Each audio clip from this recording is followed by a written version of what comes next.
Hi everybody! In this interview that you're about to watch, I interview an incredible acupuncturist and Chinese medicine specialist named Darren Holman. Unfortunately, at the end of our interview, we got cut off by the camera, but there was so much incredible information that he was able to explain with me and talk with me about that I still wanted to post this video in hopes that it can help some of you guys. So I hope you enjoy and stick around for part 2 when we get to refilm. Hi everybody, my name is Brandy Alden and I am here with Darren Holman today, and he's going to be answering a few questions for me about Chinese medicine and acupuncture. To give you a little bit of background on all the experience that he has, Darren Holman has been helping people with Chinese medicine over 17 years.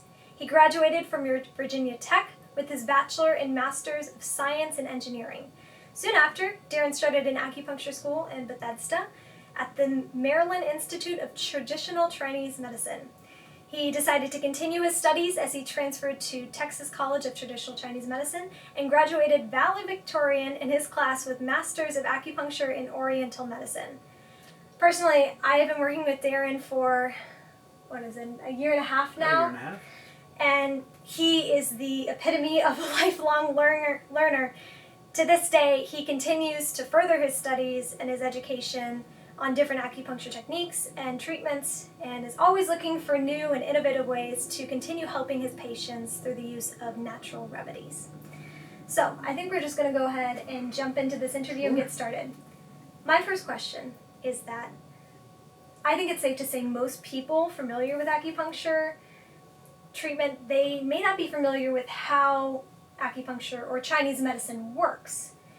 Can you explain a little bit how acupuncture helps encourage healing in the body? Sure, I'd love to. Actually, this is one of my passion projects. Because I was an engineer before I became an acupuncturist, getting to know the science behind how things work is really important to me. And so I read every new theory, every new research I can find on the actual mechanisms by which it works. One of the things I think that our society gets hung up on is we have a tendency to be dismissive of something as science if we don't know how it works. So we think that the scientific method means that we have to fully understand how it works. But if we look at something like gravity, we know that if we drop something it's going to go down, but the average person's not going to be able to tell you why. And actually most higher physicists can't tell you exactly why. We have theories on it. When it comes to acupuncture, there are a lot of measured effects that when the needle is placed into the skin, what happens. So one of my favorite bits of research came from a French doctor acupuncturist named Niboyer. And Niboyer was very brilliant, very creative, and one day he was walking down the street and he saw a guy who was welding. And while he was welding, it was throwing sparks off of the welder, and he was noticing where the sparks would hit the person who was welding. And he said that a much larger percentage of the time, the sparks were hitting him on acupuncture points than on general body area. So he started thinking about that, and he was like, what would, cause the trajectory of these sparks to change? And he came up with magnetism. And magnetism's the other side of electricity. And so he started studying the body electrically to try to figure out what the meridians were. And the meridians are the lines you see on all the different acupuncture charts. And I think that's a big thing that there's some misconceptions on. People think it's just this skinny little line. And actually what it is an entire band of physiology of how the body works. And I like to think of them partially as electrical wires, which we'll get to in just a second, and partially as how the body can talk inside of itself to let it know when there's a problem and to send resources to that area to fix the problem. So what Niboyer did was he took the 3,000-year-old acupuncture chart, and this chart's been around for so long that we even have found frozen cavemen who have this tattooed on them. So this chart's actually been around, or at least the beginnings of this chart have been around longer than written language. Wow. And so he started basically using a tool called a galvanometer. And a galvanometer measures how easy electricity passes through something. It's measuring the electrical resistance. So he had volunteers hold one electrode, and then he ran this little connector over their body and scanned the entire surface of their body. And everywhere the body conducted electricity more easily, he placed a dot. And after he'd scanned the entire body, he compared his dots to the old acupuncture chart, and what he found was the dots were pretty much identical. Wow. So then the next generation of researchers came along and said, well, the acupuncture chart has lines, Niboyer's work just has dots. Niboyer's dots are electrical, maybe the lines are electrical. So they started studying by placing acupuncture needles on dots that would be on a same line or on dots that would be on separate lines to see which conducted electricity more easily. And if the body was all one substance, like if we were all a statue made of clay, the further apart the dots would be, the more electricity it would take to connect them. But what we find is, if you follow an acupuncture line, it takes very little electricity to connect, say, from the chest the whole way to your foot. Whereas if you're jumping from one line to another and only going 2 inches, it takes a lot of current, because the reality is it's flowing the whole way down and then coming back up. And so he found that you have this electrical system inside your body. And so they could then place needles on the same line and hook them to a voltmeter and find that you have an inherent electrical current in your body. Modern scientific studies have shown that people with broken bones, if you run an electrical current across the gap of the broken bone, non-healing bones will then join. And so if you think about how we formed as embryos, all our cells are breaking off and going in to form organs and tissues and bones, and they're all guided by magnetic lines. And so acupuncture works one way is by changing the flow of electrical current in the body. Okay. One way, sending more signals to the brain, so the brain now regulates the rest of the body. And so if you look at each one of these points on these lines, you'll find a blood vessel, a lymphatic channel, and a nerve ending. And these 3 systems are kind of the master 3 systems for regulating the body. If you stimulate the nerve ending, you send a signal to the brain controls everything, including the endocrine system and all of our hormones and stuff. The blood vessel is what distributes all these chemicals that we produce, and so does the lymphatic system. So we distribute not only the white blood cells that go out and fight infections and heal damaged tissue, but we're also sending the nutrition, and we're sending the right hormones and the signals to go and fix them. So I could talk on this topic for a really long time, but that's kind of the gist. So electrical signaling to the brain to increase communication within the body so that the body knows where it's injured and where to send resources. And even the actual placement of the needle causes blood vessel dilation because we release a chemical called leukotrienes. And so if we look at how well people heal, it's usually proportional to how good their circulation is. So if a baby gets a bruise, within a day or 2 that bruise is usually gone, because babies have perfect circulation in most cases. Whereas we age, if I get a bruise, now I may have a bruise for a week and a half or longer, whereas when I was 20 it would have been gone in a day or 2. So you can stimulate blood circulation, you can stimulate signal from the brain, and you can tell the body where the problem is and how to control it. That's fascinating. I think that, honestly, I didn't know that there was so much research that taught us all of that too. I'd never heard that before. It makes a lot of sense. So you're telling the body through these points the places that it needs healing. Exactly. And telling the brain where it needs to draw that attention to. Right. That's and it's incredible. actually one other thing that I'll touch on super quickly is the whole concept of a hologram. I know many people have heard of reflexology, where your whole body is represented on your foot or on your hand, or there's reflexology systems that use many different parts of the body. The surface of the ear was actually discovered by a gentleman named Paul Nogier back in 1959 to basically control everything in the body. And there's both points that are painful to tell you where you have a painful injury on the body, or there's points that are electrically active to tell you that some part of the body's not functioning well there. Well, the acupuncture system works the same way. So for instance, if somebody comes to me with knee pain, I have a couple options. I can place needles locally at the knee pain to treat the knee pain. I don't tend to do that as frequently because I like the ability of the patient to be able to flex the knee while I'm treating them so they can tell me if I'm getting the result they're looking for. So I will more than likely go to the opposite elbow. And if we look structurally, the arm is very, very similar to the leg. Fingers match the toes, wrist is the ankle, elbow is the knee, shoulder is the hip. And I can press on the elbow for where it's sore. And where I place the needles there, they can feel the change, usually within 2 seconds or so. the area will get warm. It's called the delta reflex when you stimulate another area on a hologram and then you get the local effect. You get blood vessel dilation and the pain goes away. And the beauty of treating this way is if I treat somebody and they move their knee and they're like, that's much better, but I still feel a little bit here, I can then add to the treatment and get the effect of multiple treatments in one session by doing it that way. Whereas if I needle right on the knee, they can't move the knee till I take the needles out. Then they have to tell me at the end of the treatment I may not have time to work on it more. That's really interesting. I think a lot of people oftentimes are skeptical about, well, how does that work? But I've done that myself, where you've shown me a pressure point and then will ask me about certain spots that I'm feeling pain in.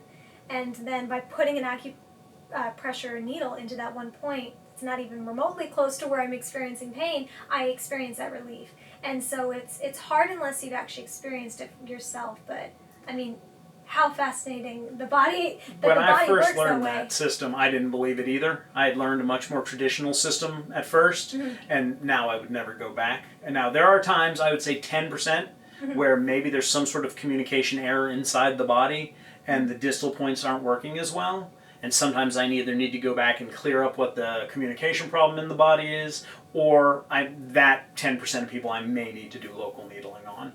But most of the time I treat further from the spot because I like the ability to be able to do iterative treatment and do a deeper treatment by having the person tell me that I got all of it. Oh yeah, and to get that immediate feedback as well. Exactly. All right, well, thank you. That Sure. was really good answer. I've never heard any of that before. That's so cool. So my second question, and you kind of answered this a little bit, but is there any other common misconceptions that people often have about acupuncture and how it works? The big ones I get, the one I've probably heard the most, which I guess is the most scary, is they think that acupuncture is fixing pain by damaging the nerve. Oh, geez. And that's obviously not true. Most of your nerves have multiple functions. So for instance, the nerves to feel your hand, some of that channel of nerves may also be running the muscles that cause you to use your hand or use your arm. So you don't ever want to damage the nerve. The acupuncture needles do not go into the nerves ever.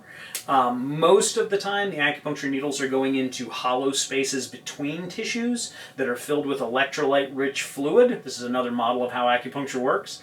That when you induce those electrical currents, that these polarized water molecules form chains that then vibrate and communicate over distance inside the body. Dr. Lowe, a 3-time PhD, wrote the book, The Biophysics of Acupuncture, and this is his theory for why acupuncture works. There are times, for instance, if somebody has plantar fasciitis and you have tightness in the ligaments and tendons, and then you're using the hologram and coming to the other area that images the heel, you may want to touch the tendon to affect the tendon.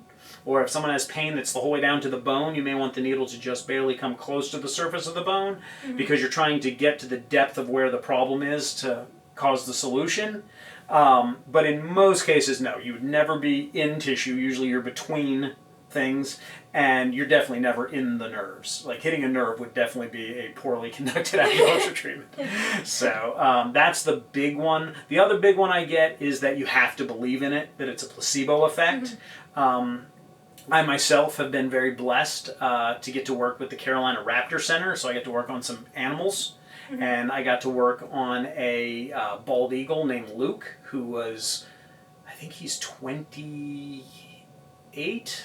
No, I'm sorry, he's over 30 now. I think he's like 36 now. But they say that in the wild they only live to be like between 20 and 30, and he's almost 10 years older than what he would normally live. And his legs had completely given out and he couldn't stand anymore. And within one treatment we had him standing again. So he didn't know to have a placebo effect that when we placed the needles that he should be standing He again. probably had no clue what was going on. He actually fell asleep within the first, say, 30 seconds of having his needles in. So he just woke up and he's like, okay, I can stand now. Exactly. It ended up taking us about 4 treatments to get him stable, and now it's probably been about 6 months since I've treated him, and he's still doing good. So. That's incredible.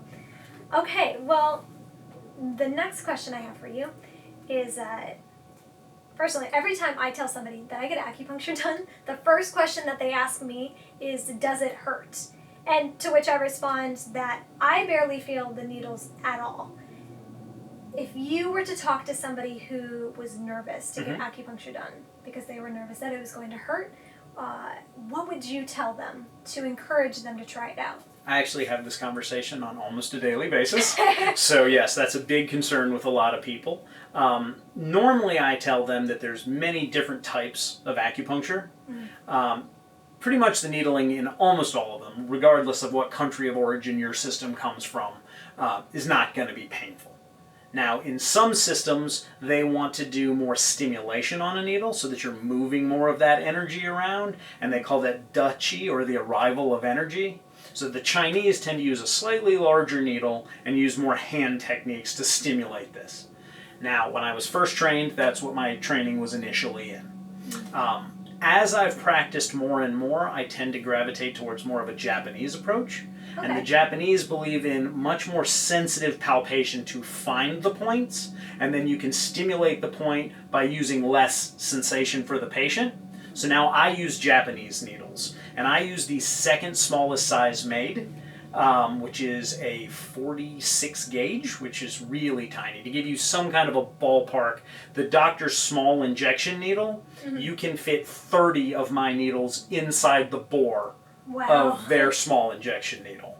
And the trick there would be, say if a Chinese person, or a Chinese acupuncturist, sorry, was trying to find the acupuncture point. When you palpate between the muscles, you'll find a depression. And that big depression is almost the size of the end of my finger.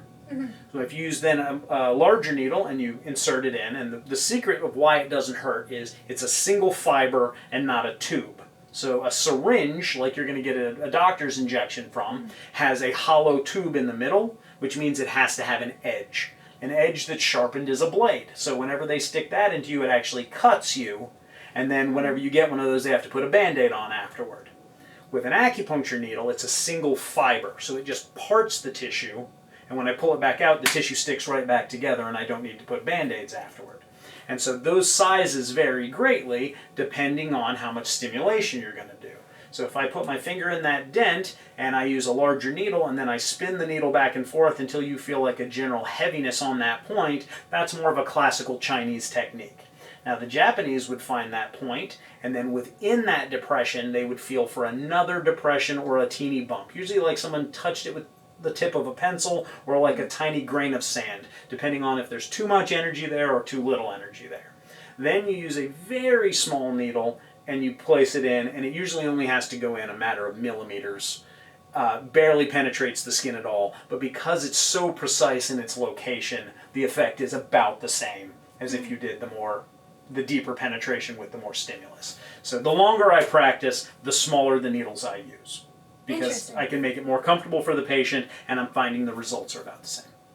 That's really incredible. And I can say with confidence that I don't think I feel like 90% of the needles that you put in, and the only ones I feel are the ones that we discuss. That, right. You know, these you might have a sensation with. If and we have to touch the tendon. It's like you barely feel it go in. I can barely even tell. Most of the time I can't even tell when you're putting a needle on me. So I can definitely tell a difference between the acupuncturists I've seen in the past and how you conduct your treatment as well. And I do tell everybody that properly done acupuncture should not hurt, but if you do feel something that's unpleasant, please tell me right away, because I can back it off. Even though I work really hard on my technique and I try to be as gentle as possible, there will be the occasional one you could feel, but it's not a long-term thing. And if you say, man, I don't like how that one feels, I can back it off or I can change it, and then it's not a traumatic process. Oh yeah, and of course too, I'm sure that helps you to have that feedback too. Okay, you know, how can I do this better next time? And so you're never going to be bothering the acupuncturist either, because I'm sure you're giving them great information to work with. And they work for you. So your feedback is the most important thing for an acupuncturist. So if something's bothering you, don't tough it out. There's never an advantage to sitting there being in discomfort. They should be able to fix it. It should be a very relaxing process. It should kick in your parasympathetic nervous system and you should feel very mellow. So lying there in pain will ruin that aspect of it. So if ever one of your needles is bugging you, tell your acupuncturist and they'll fix it for you.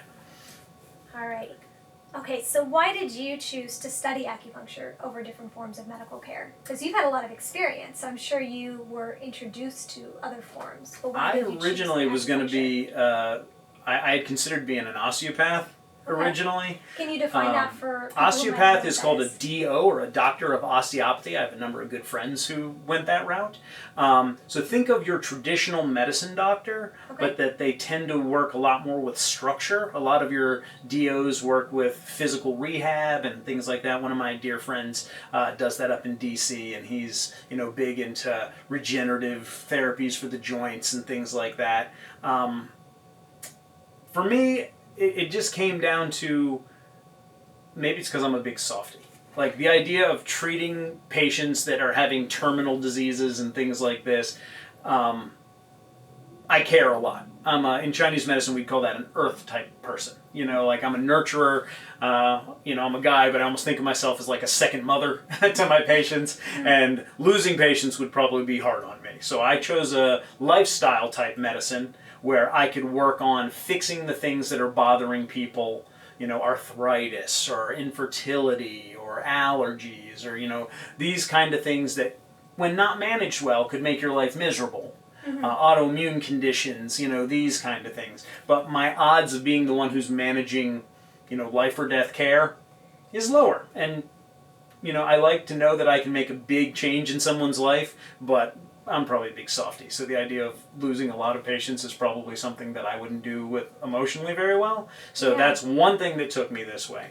The other thing that took me this way is I studied Kung Fu for over 20 years, and I studied all through college, and my Kung Fu teacher at the time had a healing class. So on Sundays we learned cranial sacral therapy and myofascial release and strain counter strain, and we had doctors that came from the medical school and came and taught these courses, and I loved it, and I was good at it. And, I didn't have a license because I was learning in an informal setting, so I learned all these skills that could help people, but I wasn't legally allowed to do it. So when I went to work in corporate America, I found that even though I was supposed to be a computer programmer, anytime somebody mentioned that they had health problems or marital problems or whatever, I would wander out of my cubicle and go fix their problems. And then I was like, okay, I'm in the wrong field. Like, I shouldn't be sitting here coding away on this computer. I need to be working with people one-on-one. So that, and in Kung Fu, we learned a lot about the body's energetic pathways. Probably from the martial arts family I was a member of, I learned about the equivalent of my first year of acupuncture school before I ever even went, just because we studied so much in-depth Chinese medicine in the martial arts family, and I saw what it could do. My second Kung Fu teacher was an acupuncturist, and I got my first acupuncture experience with him, and when I saw how effective it was, I was like, oh, this is something I can see myself doing. Oh yeah, and you have the personality for it too. You have to have that empathetic personality for people and be able to listen to people truly, and I think that is something that you fit into very well. Well, I greatly appreciate that. Thank you. Absolutely. So I feel like acupuncture is most commonly associated with treating pain or migraines, but it can treat a variety of different symptoms and conditions. Can you, for people who are unfamiliar with acupuncture and everything that it does, can you illustrate and maybe give some examples of how versatile Chinese medicine and acupuncture can be, and maybe give some examples of the most common symptoms and conditions that you treat? Okay, sure. That's actually a really big one, and actually some of our struggles with getting patients covered by insurance comes down to that same preconception that acupuncture is only for pain and for migraines. In fact, I had a patient a couple weeks ago who got okayed by her insurance. She had lupus nephritis, and so we were treating her for a variety of symptoms. But then when she submitted to get paid back by insurance, even though they had told her she was cleared for, she had the doctor referral, she was cleared for as many treatments as she wanted to get. We did 3, and she was much better. But then they came back and denied her claim and said, we only cover migraines and low back pain, which to me is really sad because there's a whole lot of things that we can treat that are not just pain. Acupuncture is great for pain. I mean, it's fantastic for pain. I have a bias, obviously, but in my opinion, if I had pain, it's probably the first thing I would try, just because it's so uninvasive and it works on so many different types of pain. It can make changes in nerve pain. It can make changes in over-tense muscles. It can make changes in, inflammation. I mean, you can use a thermal camera and shine it on the back of a person who has intense low back pain and see the heat coming from the inflammation. And you can put in a couple needles, and minutes later, the whole area has cooled down. And you can literally place your fingers on the muscles and feel them unwind. Wow. Just from the presence of the needles. Like, it's a great thing for pain. It's great for allergies. It's great for digestion. One of my crazier stories was I had a really sweet lady from Monroe who came up, and she came for shoulder pain because she was one of the people who thought acupuncture was just for pain. But she had Crohn's disease, and we did probably 4 treatments for shoulder pain for her, and she had not a single outbreak of Crohn's disease for about 7 years. Wow. So it was like, that wasn't even what we were treating, but the point on the shoulders on the large intestine channel, and once we got the large intestine channel working properly, and the signals within the body were going the way they should, she stopped having flare-ups. And so she was symptom-free on, Crohn's disease for, like I said, about 6-7 years. I did have to treat her again later, but I think she had a food sensitivity that was triggering some things, and so there's a system called SAAT, Solomon's Auricular Allergy Technique. It was invented by a doctor up in Rockville, Maryland named Nader Solomon, and if you Google it, it's fascinating. But you can completely remove an allergy from somebody, and so you can test the person and see if they're allergic to a substance. If so, you electrically find a point that goes to how the body stores the memory of the allergen. Okay. And then you place a needle on the ear, and they wear that needle for 3 weeks, which is the time that he found is most effective. First year he did it on 100 people, and it completely fixed 94 of them, and when he left the needle in for a week. The second year he did it on 400 people, and he left the needle in for 2 weeks, and it fixed 396. And then the last year, when he was doing the research, he did it on 1,000 people, and he left the needle in for 3 weeks, and he fixed all 1,000. Oh my so he found that the threshold value is that 3-week period will fix everybody. In my experience, I've done it on seasonal allergies, food allergies, chemical allergies, pet allergies. It's worked pretty much every single time. I did have one failure. I'm a big believer in being honest and upfront. So one nice lady that I treated for an allergy to coconut and black pepper that made her stuffy, her sinuses stuffy. I was not able to fix her, so I don't know if I was doing something wrong or if my test samples were bad, or not sure why it didn't work, but I've probably done it on over 100 people and have cleared allergies. I've even fixed 2 children that had peanut allergies, and they didn't respond to them afterwards. So. Wow. Okay, well, we'll have to discuss this afterwards too, because I have celiac disease, which is when you have an allergy to gluten, and so I would love to be able to figure that out and see if that has an effect, because that's incredible. According to Dr. Solomon, you can cure of people. celiac disease by doing this treatment for gluten. And he also says that in a lot of cases you can cure asthma if you find out what the major triggers for their asthma are and fix that. He said frequently it's either molds or dusts, but if you can fix that allergy, you can often fix that as well. Wow. And asthma is another one that responds really well to acupuncture. I've had a number of people who had asthma and after 2-3 treatments didn't have asthma anymore. So digestive things, allergies, aches and pains, infertility. Infertility is a big one. Often the body is stressed out and it doesn't want to take on the challenge of growing a new life. And sometimes it's just basic hormonal balance. And the number one thing you do for fertility is you get the cycle very regular if you're doing female infertility. And then once that, you control the stress level, you nourish the spleen so that the uterine lining is good and ready to receive. And yeah, it makes a big difference in fertility. A lot of different things. Probably the craziest story that I have, though, I was working a health fair at a senior center, or I guess that's not the correct term, a retirement community, that's the correct term, that's here in Charlotte. And there was this really, really nice lady there. And she saw me fixing another lady's arthritis. So she had arthritis in her hands, so I was pressing on her feet for tender spots to treat her arthritis. Okay. And so she came up to me and she goes, "Oh, you treat feet?" I said, "I do treat feet. That's not what I'm doing right this second." But, she's like, "Well, I'll come and see you in a couple minutes and you tell me if you can help me." And I said, "Okay." And she told me literally the most amazing story. So if you don't believe me, I'm not offended, because if someone told me this story, I might not believe it either. But she said that she had been a flight attendant 60 years before. And there was a plane crash, and only 3 people survived. So a gentleman pulled her from the plane, set her down in the snow, went back to get another gentleman.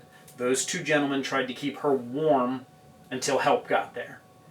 During this time, because she was wearing, nylons and small flats or whatever the flight attendants wore at the time, her feet were not very warm, and it's hard to envelop your body around someone's feet. So she ended up getting frostbite on her toes. She did not lose the toes, but what she lost was conscious ability to move her toes. Interesting. Now, the engineer in me thinks that she still had some, because she still walked normal, and you need to balance using toes. That makes sense. But she said she could not wiggle her toes. So she asked me, she goes, "Can you fix that?" And I will not lie, I'd never done anything like that before. I did not think I could, but I had literally just come back from a seminar that had some powerful points that had to do with the feet. There are points that are on the inside of the thumb. So I said, well, I'm doing treatments for free today, and I'll do my best for you. We'll see how it goes.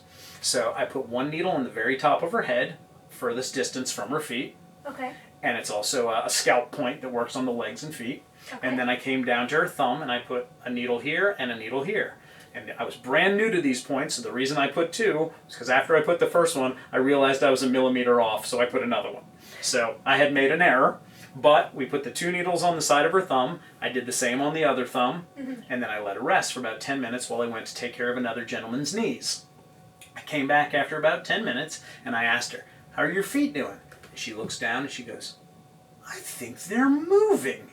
She kicked her shoes off, had full range of motion in her toes again for the first time in 60 years after 10 minutes of these needles cumulative were not in more than, say, 4 millimeters. I mean, they were super shallow points. She sat right next to my booth for the rest of the day and told every single person who came up, I worked the same health fair 3 years in a row, and that same treatment was all it ever took. Her feet were completely fixed after 1 visit. Wow, that is so cool. So I used the excuse that I think God wanted her feet to be better and just used me as the excuse, but it was a pretty crazy story. So. That is insane. I think I want to take a second too, because I think what this illustrates more than anything too is that there are so many treatment options out there. I know I've been told so many times with the health struggles I've been through that my only form of treatment that I can try is medication, is antibiotics, is all these different things, and I wasn't given an option of what else can I try.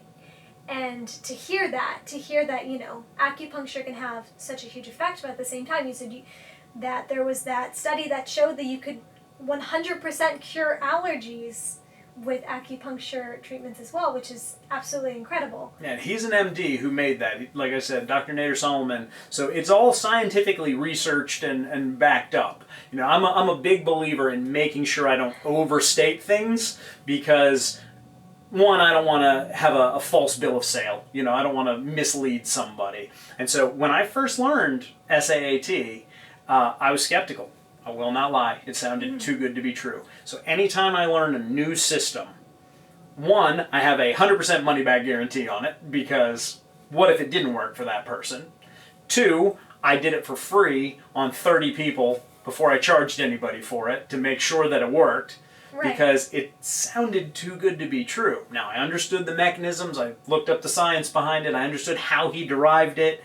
His class was very thorough in explaining, how he did it. And so I believed in it after I learned it. But to hear it to start with, it sounds like a bit hard to believe. And so, for me, I call myself the world's most open-minded skeptic. So my mind is open. When you start hearing, I'm going to use a holographic model and you can use a point on your hand to fix a headache, or you can use, it starts to sound far-fetched. But I have a 100% money-back guarantee, and I also design rigorous experiments to test these things out. And if they don't work for me, like better than 90% of the time, then I'm not going to risk my credibility by doing them on people. Like, why would I tell you, this could help you, and then have it fail you? That's going to hurt my trust with you. And so I test these things pretty rigorously. And one of the reasons I love it is there are systems out there that you can teach your patient, and then they can do at home. So if your patient's on vacation and they're like, oh, my back went out again, there are techniques that use these same principles and theories that you can teach them, and then they can sometimes fix themselves.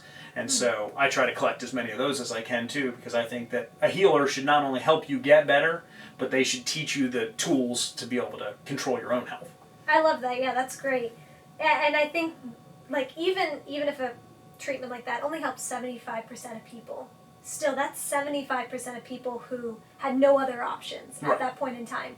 I mean, I've always thought that because I have celiac disease, I'm just never going to be able to eat gluten again. My brother has a severe allergy to dust mites. Okay. And so he has dealt with that for years. He's tried the shots, he's done everything that he's been told that he can do. And they basically told him this works for 95% of people. And sometimes it just doesn't work for the other 5% or however much they had explained to him.